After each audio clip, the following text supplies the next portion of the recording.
Lapin? Lapin. Lapin. It's all right. I don't really care, honestly. Well, I do. Hello, and welcome to the ABCs of Education. I'm Jerry Rankin, the host and producer of the show, and with me today is Beth Lapin. That's right. She's the author, the writer, and publisher. And we'll be talking about that all again.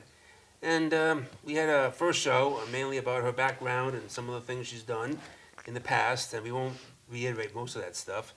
And we'll talk about her new book today, and it's called Caravan of Dreams. Caravan of Dreams. It's about gypsies. That's right. Gypsies in Connecticut. Mm-hmm. Who knew? In Cromwell and Middletown. In The whole, yeah. the whole Throughout the state. state, actually, and a lot of the Northeast. And I always found publishing sounded very difficult. And you touched a little bit about that on the first show that we did.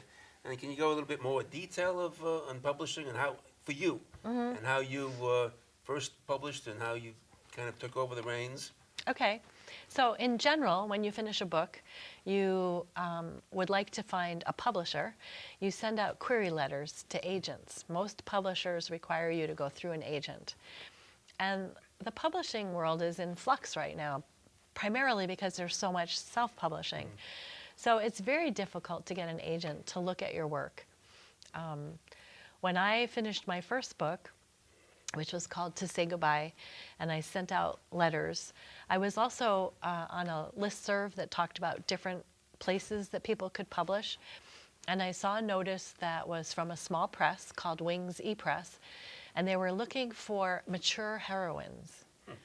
And I wrote them and I said, well, I don't know if she's mature, but she's old. She's in her 50s. Does that count? And I didn't need an agent to work with them. So I ended up sending them my manuscript and they accepted it. And it was very exciting to be accepted in a press like that. It is a small press. They don't have a lot of following. So after my contract was up with them, after 2 years, I decided to take the ownership of my book back and then self-publish it through Amazon and their Create Space program. And the books available on Amazon are in both print form, like this. They do print on demand, which means when you order a book, they make it. And also as ebooks, because of Amazon's connection with Kindle, they're all just available very readily. Okay. So that process is pretty easy and direct. Very good. And how did you find an agent? Well, I never did find an agent. With the first company, with the first press, they worked with me directly. And so then when you do it through self-publishing, the promotion is all up to you. Ah, that's the hard part, huh? It is the hard part, but the truth is when I had it with that small press, it was all up to me also. And so when you do it this way, you know, you're in more control of how the cover gets designed and just about everything about it. So. Now, in our last show, you talked about what you did when you had a tough spot for a plot. Yes. You took a hike. Yes. Now, how do you determine your plot or plots? Well, this particular book, it was relatively easy because it's based on a real family. It's based on Thomas and Victoria Williams, who were gypsies who lived in the Connecticut area and actually purchased what they called the Old Farmers Hotel in East Hartford. And so the information about them that's real is available. And then you have to work your plot and around the factual information. So I was very fortunate. When I first tried to write this book, I mentioned in the previous show that it was motivated by a piece.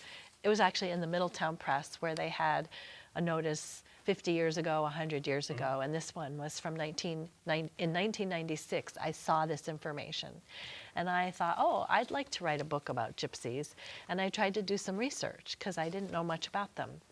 Well, at the time, there wasn't much. There wasn't much of an internet. It's so hard to imagine that. Isn't it? Yeah.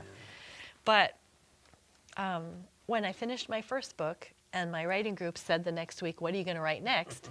I said, well, I had this idea about a gypsy story, and they really liked the idea, so they encouraged me. So that was in 2010.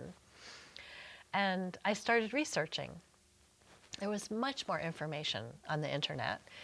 And I started learning about the Roma culture and their language and customs. And I was able to determine from newspaper articles that Victoria Williams was actually from England. And the gypsies that came here from England are in a separate kind of group. They call themselves Rumney Chal. And there actually is a website for Rumney Chal. And that was kind of exciting. So I did some research in that area. Excuse me. In your work, checking out this family, what is a gypsy? Well, that's, Excuse me. it's an interesting question. People will say it's a cultural group. Maybe it's a genetic group. But originally, the idea is that the thought was that gypsies came from northern India. They were a group. Some of them moved to England, to Ireland. They've moved to Romania. They've split off in different ways. So when I started researching the Rumney Chal people who came from England, and I found this Rumney Chal site, I started looking, and they had all these family trees. And there were all kinds of information about the Wells family and the Stanleys and the Coopers. But I didn't know what Victoria's maiden name was. But I started looking at it. I was like, well, I could use some of these people as my model. And I kept looking and looking, and all of a sudden, this website showed up. And it was the children of Thomas and Victoria Williams. It was their family tree. And there was a little contact information at the bottom. So I sent the person an email very naively, and I said, I'm writing a story about your family. Would you like to share any information? Gypsies don't do that, But the person that I contacted, her name is Marty, and her father was Victoria's grandson. Oh, boy. And her father died when she was 6. She didn't know that her father's family was gypsy until she was in her 40s. Wow. Her mother was a gaji, a non-gypsy. Okay. And so she actually was thrilled with the idea that I would write a that's good. family story. She's probably the only person in the whole family who would have been as willing to share information. I really lucked out. Sounds like it was meant to be. Well, she said some things like that. One of the things that she said when we first started emailing back and forth was her mom had just passed away. And she said, I just lost my mom and I just found you. Oh, boy. And it was very sweet. Very nice. So Marty had done a lot of work on ancestry, and she had done a lot of research in newspapers. She had looked at death certificates. She sent me copies of death certificates in the family. So you got your years and the actual information. All the information from which I could build a story. Now, what is the story? I know it's about the family, but subject. Well, I'll tell you what. I'll read you from the back of the book. Very good. Okay? So that's the summary. That's the summary of the story. Yeah. Tracing lives, loves, and aspirations of English gypsies arriving in mid-19th century America, Caravan of Dreams is a love story, a rare insider's view of a mysterious culture, an uneasy truth with wealth garnered from the Civil War, a mother's excruciating bereavement, and the emotional costs of loss and injury. Searching for freedom to roam, Victoria's English gypsy family comes to America and establishes themselves as horse traders. Traveling the hills in North Carolina, they encounter Prince Williams, a dashing gypsy with a charming mustache. 17-year-old Victoria, her budding skill as a healer and visionary adding to her family's prominence, has despaired of finding a suitable husband at this late age. To her delight, a match is made and a traditional wedding unites the two. Thus, Prince and Victoria begin their life, ranging the eastern coast from Canada to Georgia, raising 9 children and developing a solid reputation as preeminent horse dealers. Even Victoria is unable to see and foresee the coming grief, pain, and loss that will shape their family's future. So it's a love story. On Valentine's Day. This There is you go. Valentine's show, part of the Valentine's That's show right. anyway. That's right. That's nice, very That's- appropriate. Yes. Sounds, any twists and tangles in there? Well, Don't give away now. no, but you know the big. You already know the end of the story when you start. You Yep. know that Victoria was found dead on the railroad tracks, and you know that her husband Prince had already died. So my question that I had was, well, was it on purpose that she died on the railroad tracks? Was she, you know, bereaved? Was it a mistake? How did that happen? So. So it's a little bit of a mystery, too. It was definitely a mystery, and when you finish, you'll see what I did with it. Okay. You know, you have to read it and find out. That's a good idea to do. Now, what do you do when you encounter writer's block? Is that the same thing as a plot block or writer's block? Well, you know, in this case, one of the big problems I had with this book was trying to figure out what order to present the information. I really didn't want to do it chronologically, but I did come up with various stories. So for example, their 5-year-old son passed away.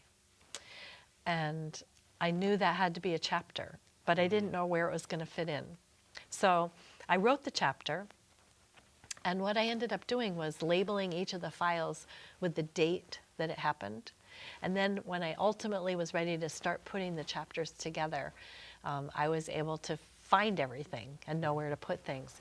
It's written as a flashback in some ways. So you start the book, the last year and a half of her life, and it starts with her taking a fall, and she hit her head, which actually did happen.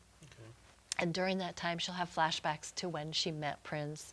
Then different things happen, and she'll then have flashbacks to just various events in their family, all of which are as true as they can be.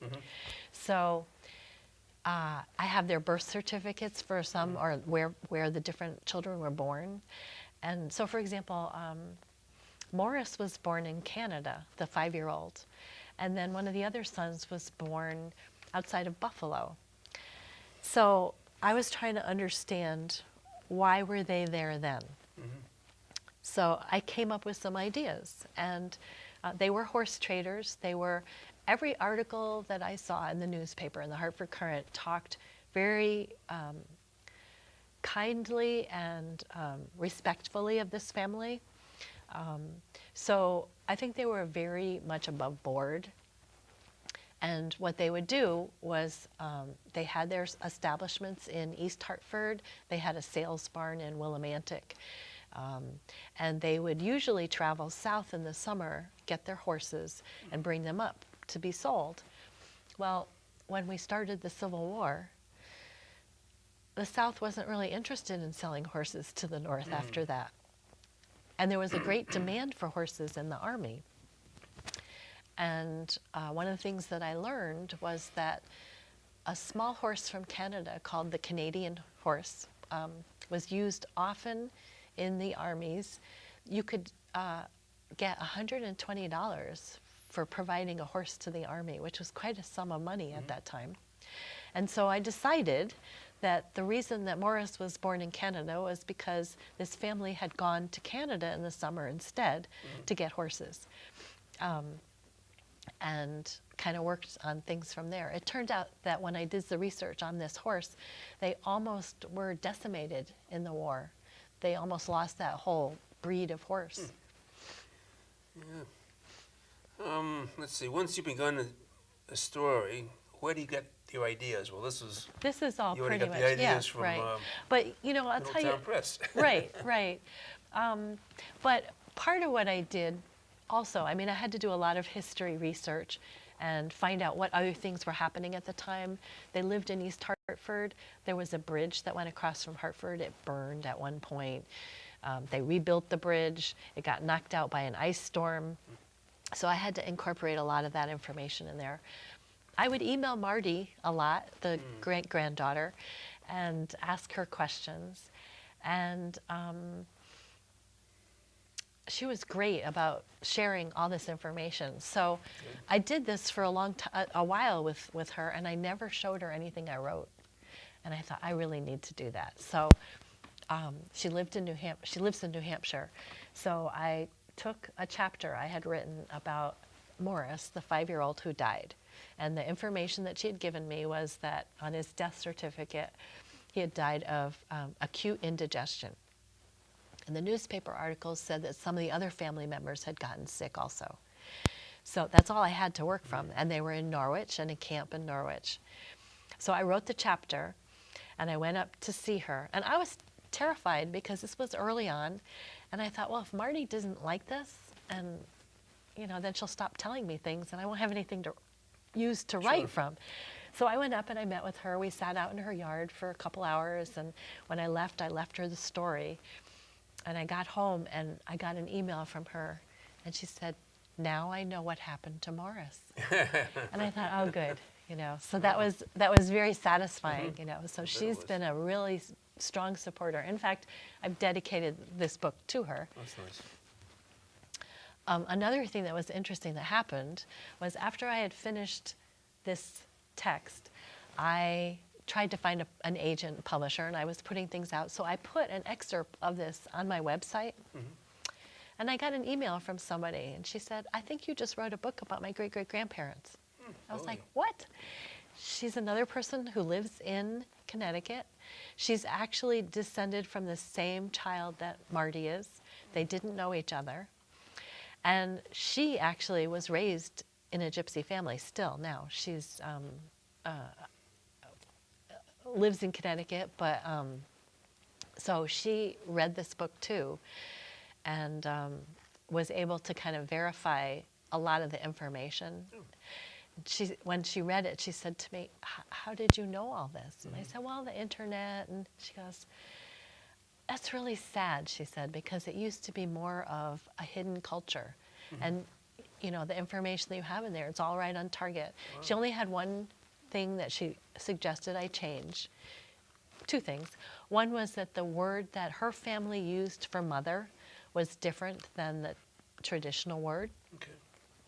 And then the other thing that she told me was that I said please too much, in that gypsy parents don't ask their children to please do such and such. The children are expected to do things. So, get me the coffee, not please get me the coffee. So I had to go through and make a couple of changes in that. Yeah. Did you put the 2 ladies together or in contact? They got in contact with each other. So that's the first time through you that they knew that they existed. Isn't that something? Yeah. It must be nice. Life is really interesting, how things work. And so you heard about the gypsies in Connecticut through that little obituary 50 years ago today, 100 years ago today, from Middletown Press. Right. That's interesting. Right. So it's worth doing that. I guess it is, yeah. And how did you gather information to support your writing? You contacted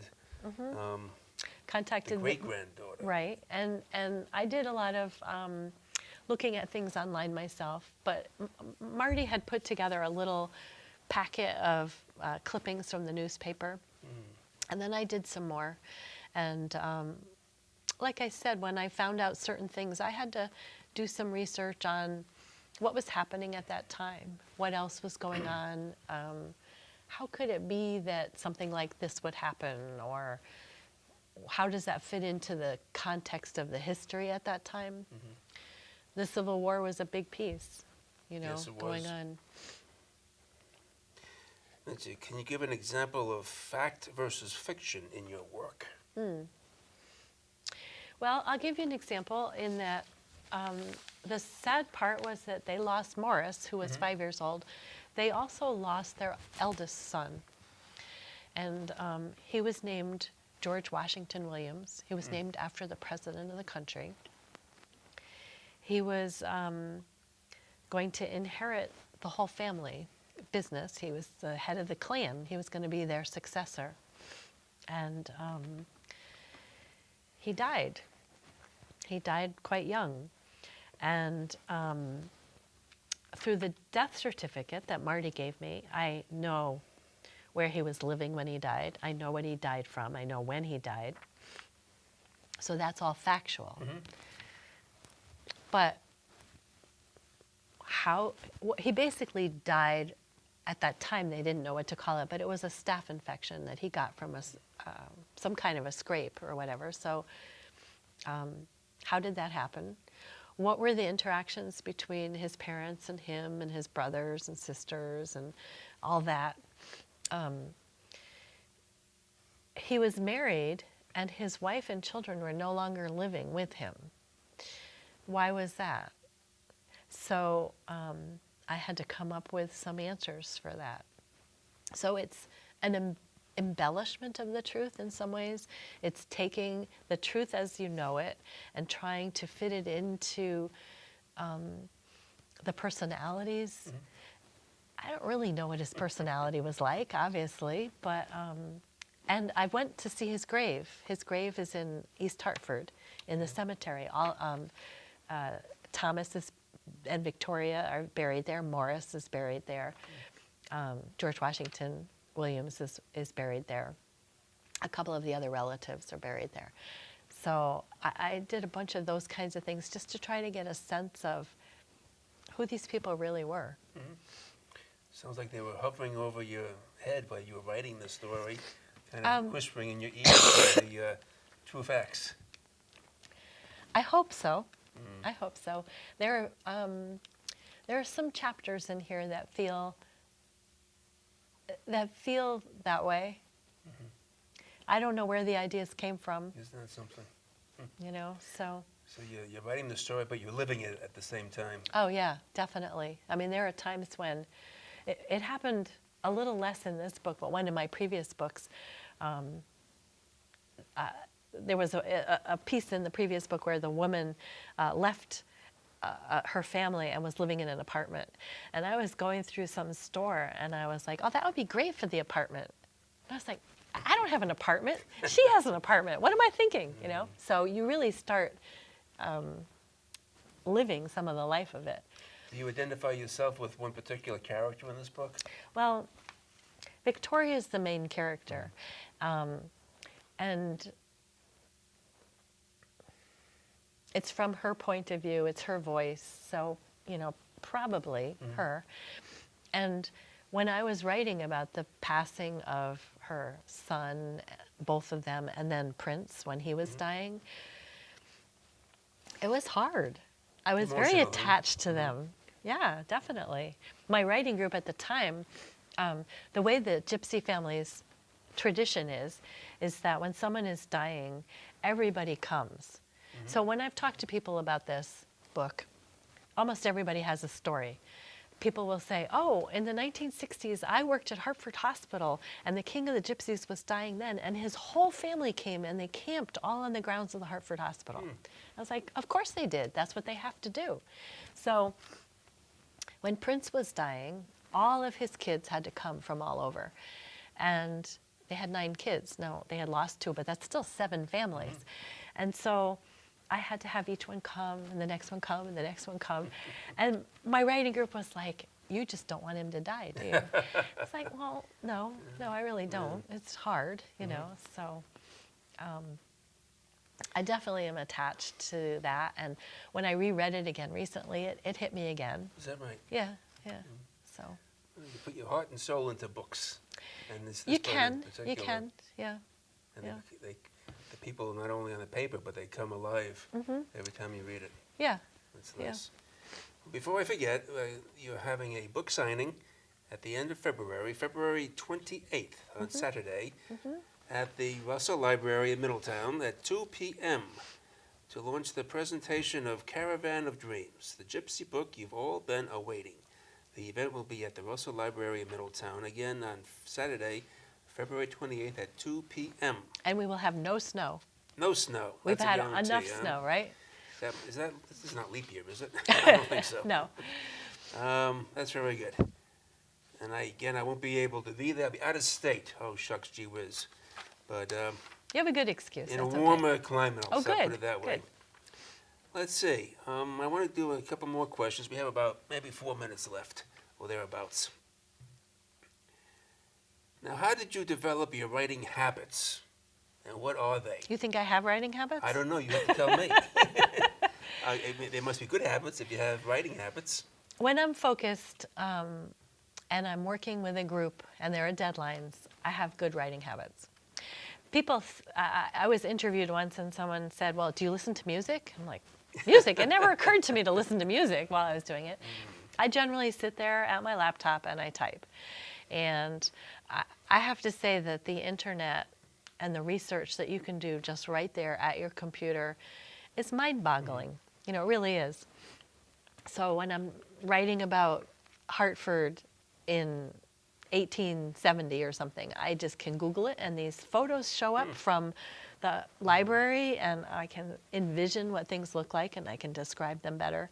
I was writing about the train station there a little bit and I was like, I wonder what it looked like then. You know? I could find it. So, you know, I definitely, I try, I don't write out longhand, I write right into the computer. And I've had some bizarre experiences while I was doing that. So in the first book that I wrote, To Say Goodbye, there was Maya and Ben, they're the two main characters. And we're like 2/3 through the book and Ben comes over to Maya's house and he's all upset. I'm like, well, why is he upset? And he says, my mother's coming. I literally looked over my shoulder to see where she was because I didn't know he had a mother. And I'm like, no, he doesn't have a mother. And I erased it. I took it out of my computer and I started typing again and she insisted on coming. Boy. So. Sounds like a out-of-body experience. Well, it wasn't quite that weird, but it turns out she has a really important role in that book and the next book. So it's like I've learned to kind of let the things happen that happen. Okay. And now, do you have a certain number of pages to write per day? I don't usually do it that way. Okay. There's, in April of each year, there's a thing called the A to Z blog, where it's a organized group where you can write a different piece every day for that month of April. And they also have a thing called NaNoWriMo, which is write your novel basically in a month. Wow. And so they have a whole way of setting you up with a team, and you're supposed to write your whole 80,000 word novel in a month. Okay. I don't find that realistic. But one of the things It's a that full-time does job. Right, and one of the things that does happen though is that when you start getting in the habit of writing, it gets easier and easier. Okay. And so you just are more likely to just find things to write about. I usually set out with a book. I will, at this point, what I do is I have a sense of how many words I want the book to be, how long I want my chapters to be, and then I kind of have a little outline of what needs to go in each of those chapters. And I'll have to say that there have been times when I'm like, I need 5,000 words. I only have 3,000. I wonder what happened during that time. And I'll start researching and trying to come up with something that might be relevant or like, what else do I need to put in there? Very good. So hopefully no one figures out what parts those are. Okay. Okay. We have about 2 minutes left by the big clock on the wall. Okay. Any other secrets you want to impart to tell us about this book, about how you... There's the music. That's our music. Almost time to go. We have 1 more minute. And I'll tell you one thing about this book. One of the sons, Richard, I didn't like him so much. I don't know where that came from. So I was really uncomfortable with that. And I wrote something to Marty. I wrote her an email and I said, you know, I wrote this part. We'll have to cut you off. Okay. We're saying goodbye. Well, then you'll have to go read it and see. Very good. Happy Valentine's Day. And to you too. Thanks for coming on the show again. I appreciate it so much. It's a great chance to be here. Well, enjoy the signing and enjoy the month of February. Excellent. Thank you. Cheers.